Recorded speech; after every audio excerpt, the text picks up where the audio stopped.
So here we are with my full review of Forspoken. I think it's safe to say that this particular game hasn't been well received by the majority of critics and players alike. I've seen a lot of different scores and ratings since launch, and I was frankly surprised by the sheer disdain people seem to have for this title.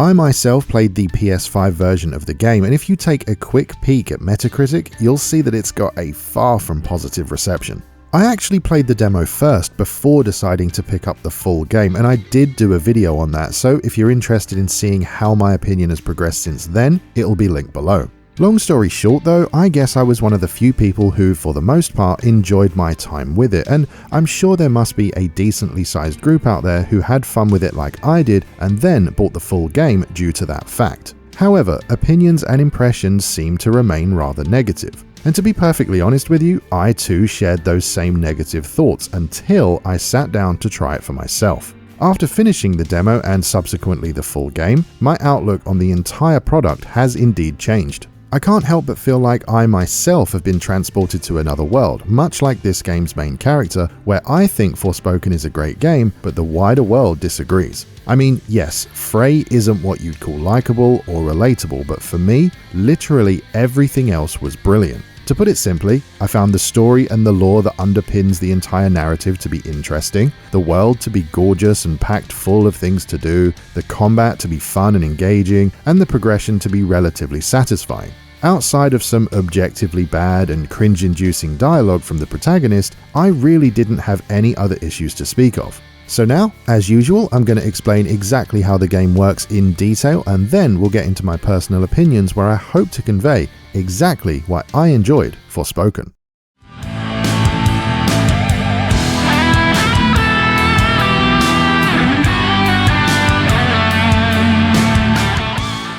So what is Forspoken? Well, it's an open-world action RPG which features magically enhanced combat and parkour, item and gear crafting, plus an isekai story set in a large medieval fantasy world. For those of you who might not have heard the term isekai before, it refers to a Japanese storytelling genre where a seemingly normal person is transported to another world and usually becomes the hero of the story. There are a few other elements to the genre, but that's the gist of the idea. It's basically a fish out of water kind of thing, and it's a very popular way of delivering a narrative.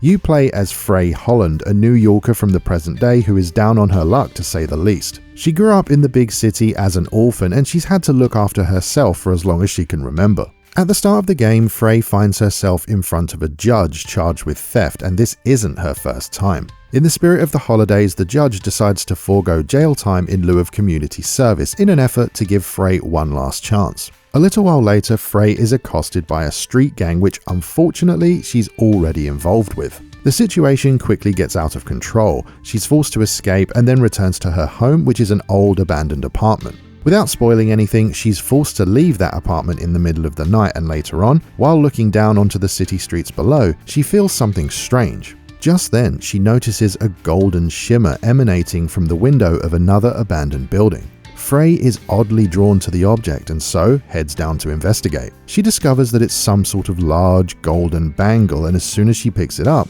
she's teleported to the mysterious world of Athia. Most of you already know this part, but the bangle bonds to Frey's arm and begins to talk to her. And after calming down as much as possible in this situation, she ends up giving it the nickname Cuff. She quickly discovers that this is an incredibly dangerous place and heads out into the world in search of safety and other human beings. Athia's people are scared and suffering under the rule of the Tantras, 4 mad sorceresses who were once beloved matriarchs. They used to care for everyone and everything in their realms, but now impose their cruel will on their subjects. On top of that, an unknown and unstoppable event known as the Break has transformed and cursed the land, twisting animals and humans alike into aggressive monsters. Humanity has been pushed back and forced to seek refuge in the city of Sepul. No one in this city has the strength to fix what's broken or to stand up to the Tantras, but with the arrival of Frey, the inhabitants of Sepul finally have some small glimmer of hope. Once you've progressed to a certain point within the story, you'll be able to explore freely and take on tasks in the open world however you see fit. There will of course be some areas and locations that you can't visit until you've completed certain mainline quests or unlocked higher tier parkour abilities. In terms of structure, if you've ever played something like Assassin's Creed Origins or Odyssey, you will know what to expect. I'm sure that most people are familiar with the concept of a watchtower or a synchronization point in other open world games. The equivalent here is called a belfry. They're large towers that amplify your cuff scan ability, showing you nearby points of interest and opening up the map. And while we're on the subject, the cuff scan ability is an AoE scan that you can activate by pressing up on the D-pad. It basically highlights interactable objects and enemies in your immediate surroundings. Thematically, the belfry is supposed to be enhancing that ability in order to show you the wider area. After opening up the map with the belfries, you can start looking for the multiple safe houses, which are individually known as a pilgrim's refuge. Each one you visit unlocks it as a fast travel point along with the belfries, and just so you know, fast travel in this game is close to instant, usually taking under a second. Inside the safe house, you'll have access to a few different game systems, such as crafting, upgrading, and resting. Resting in the bed located in the back room fully restores your health. It doesn't restore your healing items, but that's not a problem as you can craft them in this same building. It's also worth noting that sleeping doesn't change the time of day, and that's because the game, believe it or not, does not feature a real-time weather system. As I mentioned a moment ago, you have the ability to craft items and upgrade your gear at any pilgrim's refuge. There are literally materials everywhere in the open world. You can't really travel for 5 seconds without finding something somewhere. You can then use those materials to create healing drafts as well as pouches that increase the amount of healing items and materials you can carry overall. You can also combine a couple of the lower quality materials into higher quality versions as and when you need them. In Forspoken, Frey only has 2 types of equipment that can be upgraded, and these are cloaks and necklaces. As you explore the world, you'll notice that some points of interest have a small purple icon next to them. These icons indicate what kind of reward you'll get for clearing that particular event. So if you're looking for a new cloak, for example, all you need to do is look for an event on the map that will give you one of them and then complete it.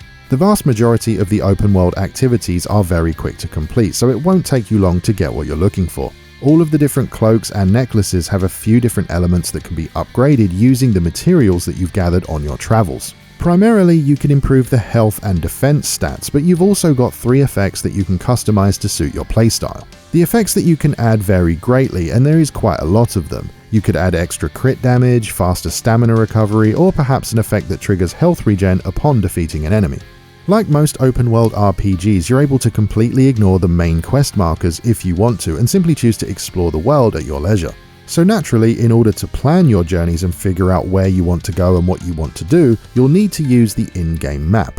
This map gives you multiple viewing options, including allowing you to zoom out and see all the realms at once, zoom in for a simplified overhead view, and perhaps most importantly, zoom in even further for a full 3D recreation of the game's world that reveals every intricate detail. You can also set multiple custom markers which will be numbered as you place them, allowing you to pursue multiple targets at the same time. The vast world of Athia contains many points of interest. Some of these are pretty obvious in terms of what they are, like clearing out enemies from some ruins, looting a chest in a cave, or taking a picture with Frey's smartphone. However, there is one activity on the map that I would like to briefly mention on its own. That activity is the Locked Labyrinths. They're essentially small dungeons with interconnected rooms that you'll need to fight through and then defeat a powerful boss at the end to receive your prize. The rooms aren't randomized or anything like that, but there are quite a few of them dotted around the map, and they usually contain a different theme and a different boss.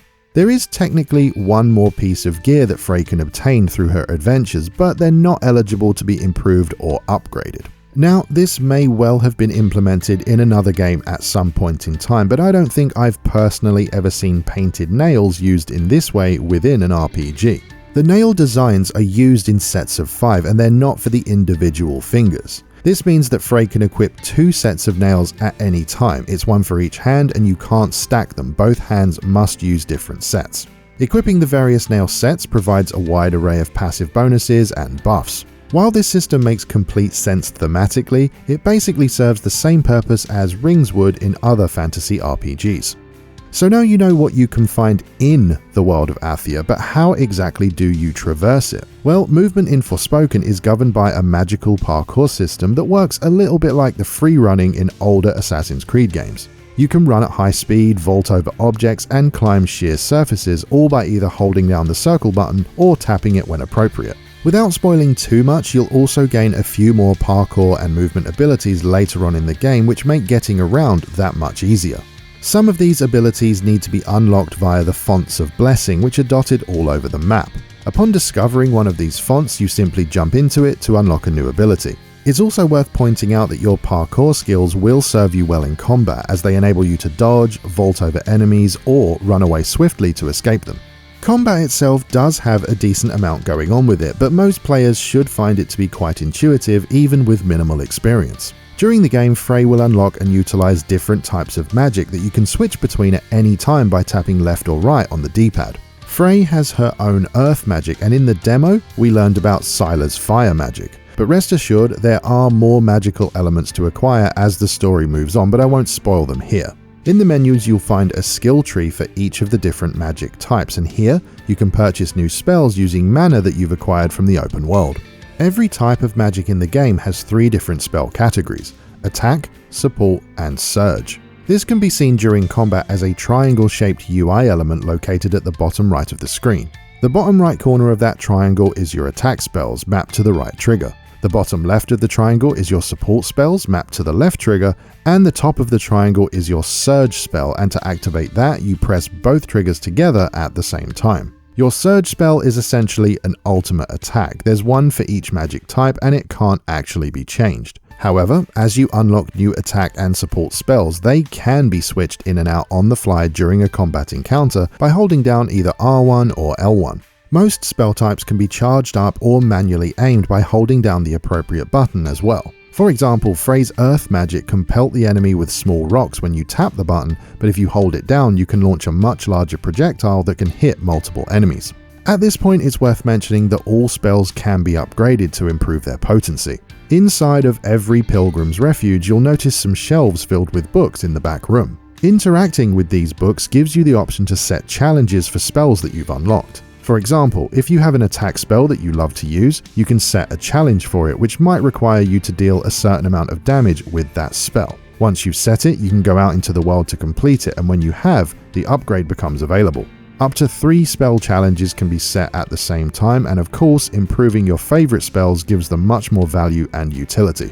The last gameplay element I want to talk about is stamina. Many of the actions that you take in Forspoken require stamina, from fighting to running to climbing, and it's shown to the player as golden diamonds above Frey's health bar at the bottom left of the screen. And before we move on to my personal thoughts and opinions on the game, let's quickly go over a few things that didn't really fit anywhere else in this section. Firstly, the game features a relatively robust photo mode with unlockable filters. You can quickly and easily stop the game at any moment to access this mode through the pause menu. The game also includes multiple difficulty settings and far more accessibility options than you'd ever imagine. Some of these options are clearly for disabled individuals, which is great, but there's also a few that fall into the quality of life category.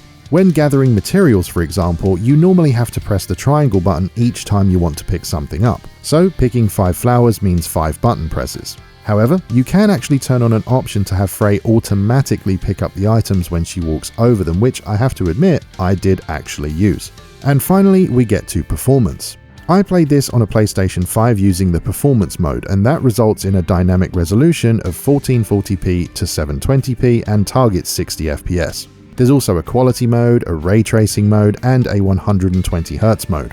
I didn't use any of these other video modes, but Digital Foundry has done a detailed breakdown on exactly what you get with each one, so I strongly recommend watching that video if you want to know more. In terms of glitches and things like that, I had virtually 0 issues with the game during my playtime. There were a couple of times when the frame rate dipped slightly and I did have 2 crashes, but the game has a very generous autosave and boots up within seconds, so it never actually impacted my personal experience.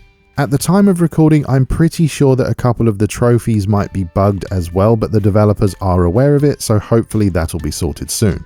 Forspoken is available right now on PS5 and PC, with physical copies being widely available for the PS5. There's also a free demo on both PS5 and PC, so as I always say, if you have any interest in this game at all, please try the demo first if you can.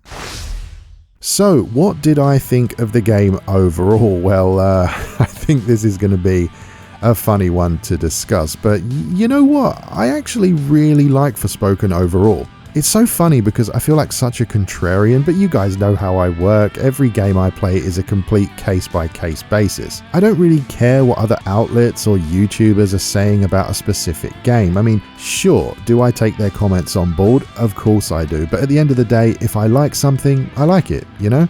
I'm not just going to pretend that I hate something to simply fall in line with everyone else, if you see what I mean. One thing I will say though is that I still don't like Frey very much, but in general, I found the rest of the game to be great.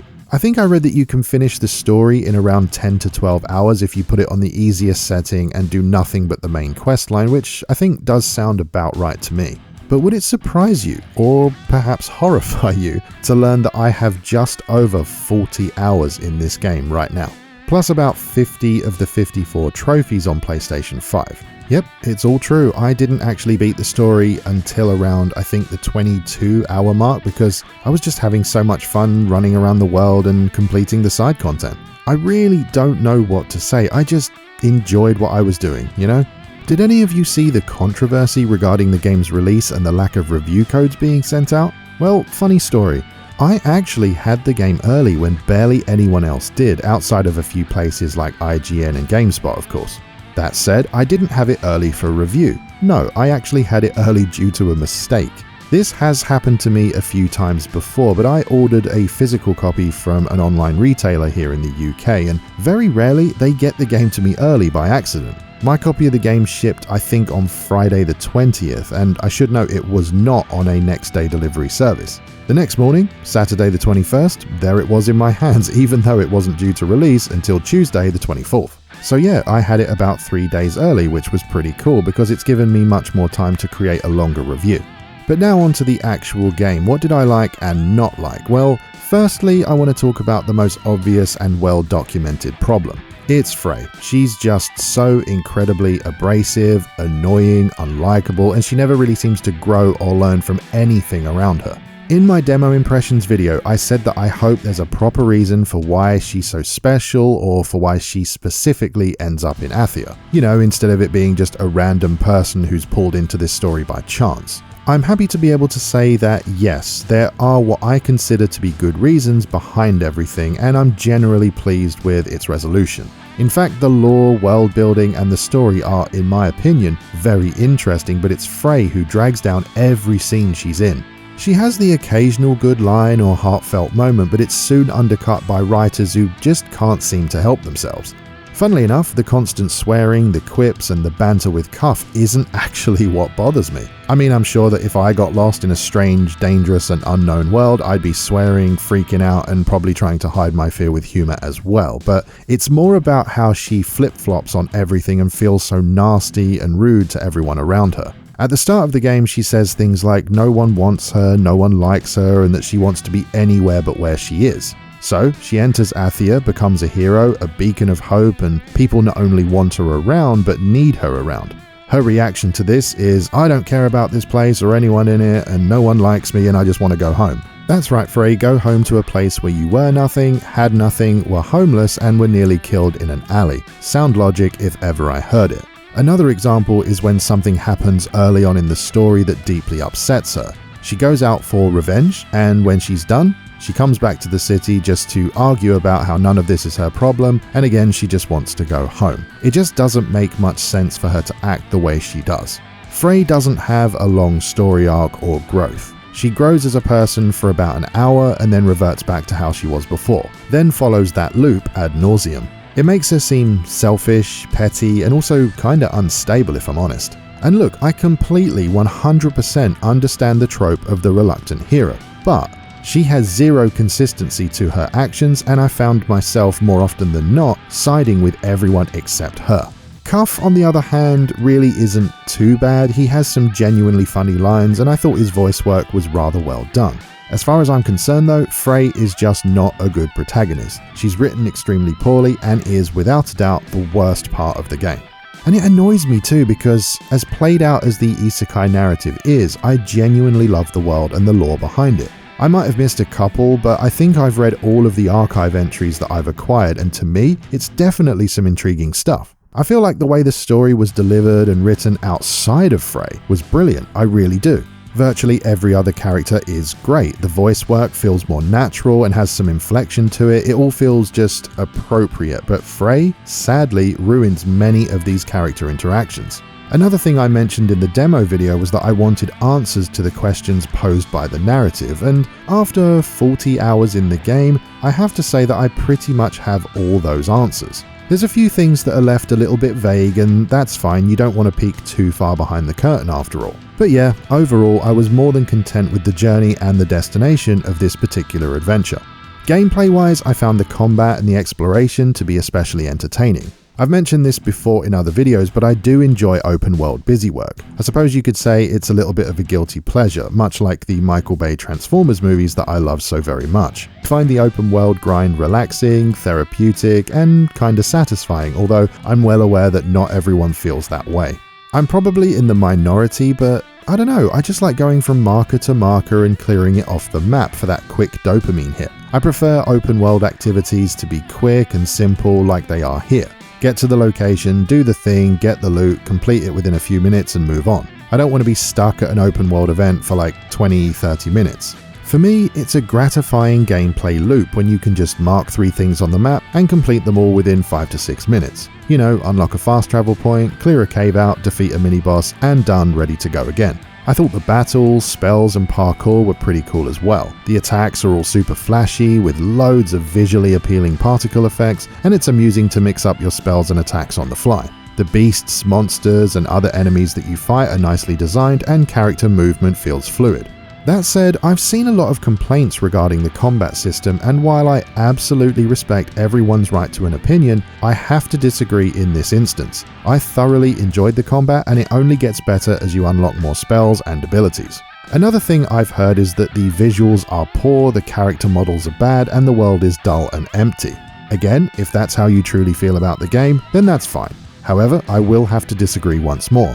I personally think the world of Athia is legitimately beautiful, and after playing it for so long, I can confirm that it is full of things to do and see. I can't remember where I heard or read this, but someone said, and I quote, "The open world is very dull, it's full of stuff that you're supposed to just do and nothing else." When I heard that, I was just like, well, yes, I mean, I don't really understand what you want then. They also said that, quote, "none of it was meaningful." Well, my question at that point would be, what's meaningful in your eyes? To me, I see that I can obtain a new cloak from an activity, so I do the activity and I get the cloak plus maybe a bit of background lore. What else should this activity be doing to make it meaningful to you? I mean, Frey is an actual problem for this game, and even though I'm always fair and respectful of other people's opinions, I think some people are looking for extra issues that simply aren't there.